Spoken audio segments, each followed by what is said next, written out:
Hello student, welcome to online study. आज हम हिंदी व्याकरण का टॉपिक कहानी लेखन के बारे में पढ़ेंगे।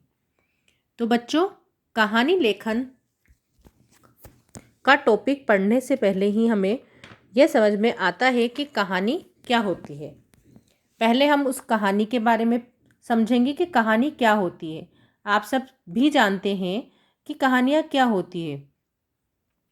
कहानियाँ, आप शब्द सुनकर आपको समझ में आया कि कहानी, जब हम पहले के ज़माने में दादा नाना नानी जो हमें कई रोचक कहानियाँ सुनाते थे, जब उनके यहाँ जाते थे तब वह हमें कई कहानियाँ सुनाते थे, तो हमें ये सब कहानी सुनना अच्छा लगता था। तो इसी तरह हम इस टॉपिक के बारे में समझेंगे कि कहानी लेखन क्या होती है और कहानी के लेखन को लिखते समय हमें क्या क्या ध्यान रखना चाहिए। तो बच्चों, कहानी क्या है? जीवन की किसी भी घटना का रोचक वर्णन कहानी कहलाता है। कहानी क्या होती है? कोई भी घटना, जीवन की किसी भी घटना को हम जब रोचक रूप में उसका वर्णन करते हैं तो वह कहानी कहलाती है। कहानी का मुख्य उद्देश्य क्या होता है?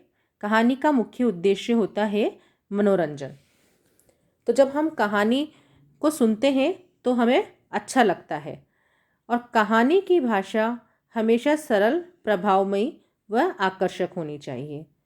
तो आइए, हमें कहानी लिखते समय हमें किन किन बातों का ध्यान रखना चाहिए ये हम समझते हैं। कहानी लिखते समय निम्न बातों का ध्यान रखना चाहिए। पहला, कहानी रोचक होनी चाहिए। कहानी को जब हम लिखते हैं तो कहानी एकदम रोचक होनी चाहिए। कहानी की भाषा सरल होनी चाहिए। कहानी लिखते समय हमें सरल भाषा का प्रयोग करना चाहिए। कहानी में छोटे छोटे वाक्यों का प्रयोग करना चाहिए। जब हम कहानी लिखते हैं तो बच्चों, हमें छोटे छोटे वाक्यों का प्रयोग करना चाहिए जिससे कि हमें कहानी समझ में आ जाए। अब बच्चों, कहानी देखो, चित्र के आधार पर भी होती है कि हम चित्र देखें और उन्हें अपने शब्दों में व्यक्त कर कर जो लिखेंगे तो वह चित्र के आधार पर कहानी होगी। आपके यहाँ आपकी हिंदी बुक में 2 कहानियाँ दी गई है। पेज नंबर 71 में कहानी दी गई है टोपियाँ बेचने वाला, और पेज नंबर 72 यानी 72 पे कौन सी कहानी दी गई है? 2 बिल्लियाँ।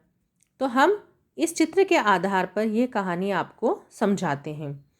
ये कहानी 2 बिल्लियों की है जो कि एक रोटी के लिए आपस में झगड़ रही है। अब उसे हम किस तरह से लिखेंगे? देखें, यहाँ पर चित्र दिए गए हैं, उनके आधार पर हम लिखते हैं। 2 बिल्लियाँ आपस में एक रोटी के लिए झगड़ रही थी। उन्हें झगड़ता देखकर एक बंदर तराजू लेकर आ गया। उसने कहा वह रोटी तोलकर बराबर भागों में बांटेगा। बंदर रोटी तोड़कर पलड़ों में रखने लगा। जिस पलड़े में रोटी ज़्यादा हो जाती, बंदर उसे खा जाता। धीरे धीरे बंदर सारी रोटी खा गया। बिल्लियाँ पछताती रह गईं।